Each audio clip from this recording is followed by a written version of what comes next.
تأليفات أونلاين بوك ستور. الفكر يا إنسان لو أطلقته متأملا في قدرة الرحمن لخضعت إجلالا وتسبيحا له سبحانه رب عظيم الشان يعلو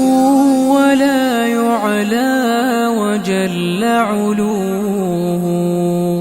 وصفاته كملت بلا نقصان سلطانه باق ويبقى ملكه هذا ويفنى كل ذي السلطان في كل شيء قد تكامل صنعه ذا محكم التنزيل خير بيان قد عم أرجاء الفضاء بآيه انظر ترى ما لا يصفه لساني هذه السماء تزينت بكواكب لجمالها رفعت بلا أركان والريح تجري والسحاب بأمره يحيي بها ما مات من بلدان هذا ومن آياته تلك التي حملت بلا رجل ولا بهتان والكل جند للإله أما ترى جندا يقض مضاجع الطغيان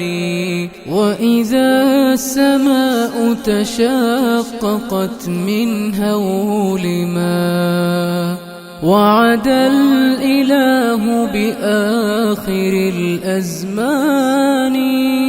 والأرض غير الأرض هذا يومها وجبالها نسفت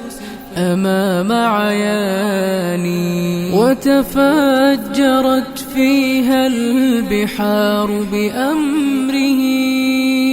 هذا ووصف الوعد بالقرآن والكل من بعد الممات مردهم نحو الإله الواحد الديان في ذلك اليوم العظيم نفوسنا حشرت وقد خاب ذو النكران من بعد مبعثهم حساب عادل يا سعد من ثقلوا على الميزان يا سعدهم وجنان ربي فتحات يتقلبون بأنعم الرحمن قد أفلح الماضون في ركب الهدى وتحرروا من قبضة الشيطان يتفكرون بآي خالقنا التي نطقت وتدعونا إلى الإيمان الفكر يا إنسان لو أطلقته متأملا في قدرة الرحمن لخضعت إجلالا وتسبيحا له، سبحانه رب عظيم الشان.